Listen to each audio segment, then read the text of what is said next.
Oke, welcome to my channel. Teman-teman pecinta saham, saya juga mau membahas saham recehan ini ya. Ini saham properti BKSL atau Bukit Sentul ya. Bukit Sentul atau apa nih? Sentul City ya. Ini saham ini termasuk saham yang ekstrim ya, bisa dibilang gorengan garis keras nih. Kenapa? Karena volumenya gede-gede ya. Jadi ini saham yang liquid, sebenarnya saham yang sangat liquid karena volumenya gede-gede ya, dan untuk naikin ini berat sekali. Sekarang dia udah bangun ini, jadi dia udah bangun ya, dari tidurnya saham 50-an, udah bangun dia sampai ke 90-an ya, 90-an lalu koreksi ya. Pertanyaannya apakah dia akan lelep balik tidur 50 atau dia akan mantul lagi? Ya tentu nggak ada yang tahu ya, nggak ada yang tahu. Tapi kalau saya ngasumsi ini masih akan lanjut naik ya. Saya asumsi ini masih akan lanjut naik.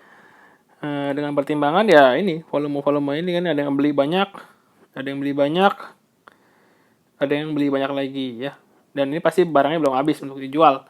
Jadi ini koreksi-koreksi sebenarnya wajar untuk kenaikan yang lebih tinggi. Jadi menurut saya saham ini masih bisa naik lebih tinggi ke resist berikutnya. Kita cari resist berikutnya berapa.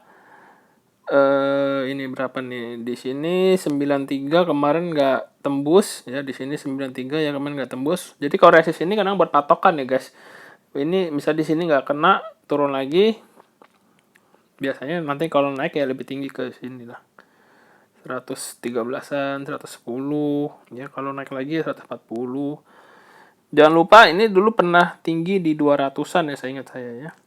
100 ya, 100 ke atas lah ya, 100 ke atas. Kalau naik ke 200 berat. Tapi dulu pernah di 200-an. Anda lihat aja di 200 dia nggak kuat ke 300 dulu ya. Jadi saham-saham sebenarnya memang yang bisa dibilang bahaya, tapi yang bahaya begini mungkin Anda bisa profit dari saham seperti ini. Ya, dia 150. Ini orang pada 100 resist, 100 support ya. Lalu ke 150. Bayangkan kalau Anda beli dari angka situ sampai sekarang 66. Kalau 66 balik ke 100 aja, Anda udah cuan berapa persen? Anda hitung sendiri dah. 40%-an kali ya. Jadi dia begitu. Untuk properti memang banyak kan belakangan ini lagi lemes-lemes, tapi Anda bisa lihat lah ya, secara garis besar dia mulai bangun ya, mulai bangun untuk kedepannya ya. Tentu ada kemungkinan dia balik ke area-area dulunya gitu loh ya. Jadi ini untuk pecinta gorengan mungkin bisa dipertimbangkan, Anda pikirkan sendiri. Kalau masuk ya Anda siap-siap.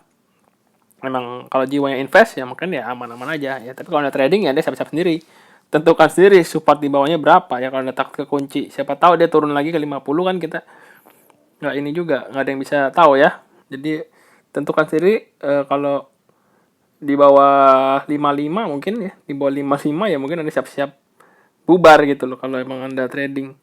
Tapi itu risikonya berapa, Anda hitung sendiri berapa persen ya. Misalnya Anda beli di 66, tiba-tiba turun ya nggak mungkin Anda tunggu di 55 juga. 66 itu turun ke 55 udah 30%. Jadi kalau Anda trading tetap aja Anda risikonya Anda pikirkan sendiri ya. Misalnya minus 10%, biasanya sama-sama gini mungkin minus 10% baru buang lah. 66 di bawah 60 ya Anda cut loss. Ya, karena ini ada support juga di bawah 60 ya. Kemarin dia 62 mantul. Ya itu, patokannya ya begitu. Atau sebaliknya, ya Anda tungguin di 60 baru beli gitu. Ya itu strategi aja, masing-masing orang beda. Tapi lebih cocok sih untuk yang berjiwa invest, mungkin beli lebih sabar nunggu sampai naik ya.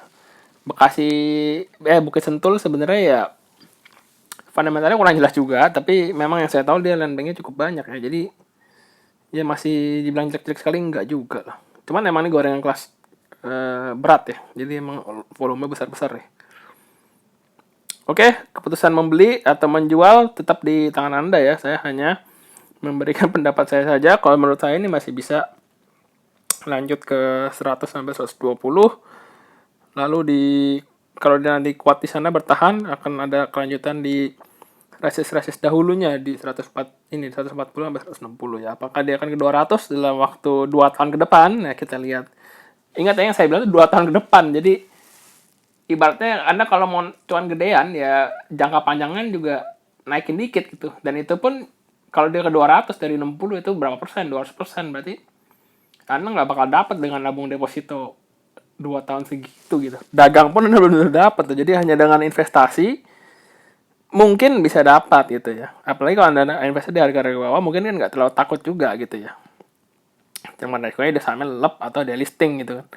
Tapi kalau ada potensi begitu ya, ya Anda masih pandai-pandai mencerna peluang itu. Jadi ibaratnya Anda sudah membeli, ya udah tinggal tahu-tahu barangnya naik lumayan baru Anda jual gitu. Sebenarnya investasi yang sebenarnya begitu. Tapi kalau trading ya mungkin tektok-tektok ya Anda cari sendiri jalannya ya. Sampai resist jual, nanti turun daleman beli lagi. Kalau bisa seperti itu, biasa sih orang nggak bisa seperti itu dan akhirnya rugi. Ya kan, makanya saya lebih nganjurin ya invest pakai proses yang sederhana aja ya begitu. Anda beli di bottom, naik, Anda santai, terbang ya baru Anda jual. Lalu ulangi lagi ke saham-saham yang mungkin berpotensi lagi. Ya itu sih pendapat saya pribadi aja. Anda pikirkan sendiri mana yang benar dan mana yang cocok ya.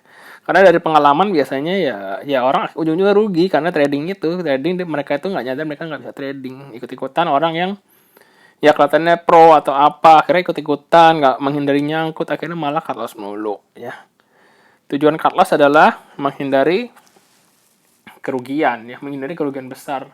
Tapi kalau keseringan kalah berarti kan dia juga nggak ada teori tradingnya ya. Jadi akhirnya ya akhirnya malah rugi. Mendingan Anda menyangkutkan diri, benar-benar nyangkutin diri, hajar beli terus sampai dia mantul. Mendingan begitu. Kalau Anda memang nggak bisa trading ya udah nggak masalah, kan nggak wajib orang jago trading untuk cuan besar atau kaya raya di saham ya. Ada juga orang nggak ngerti tapi dia sabar, dia beli bawah terus, pas naik ya cuan royo-royo juga maksudnya. Nggak mesti Anda pinter gimana, yang penting Anda tahu prinsipnya, dapat di harga bawah, tekun dan sabar nunggu sampai naik, terbang, ya udah Anda cuan juga kok. Mau nggak ngerti trading juga nggak apa-apa ya. Jadi itu pendapat saya pribadi untuk saham-saham seperti ini. Tentu masih banyak saham-saham lain yang lebih menarik, yang lebih bagus fundamentalnya, tapi kan persoalannya apakah saham-saham bagus fundamentalnya itu bisa memberi Anda cuan gitu aja. Kalau Anda nyari cuan ya, kalau Anda nyarinya rasa aman atau apa ya mungkin ya di saham-saham yang blue chip lah ya. Ini kan bukan blue chip, ini kan gorengan nggak jelas juga ya. Oke, terima kasih buat teman-teman yang udah mendengarkan ya.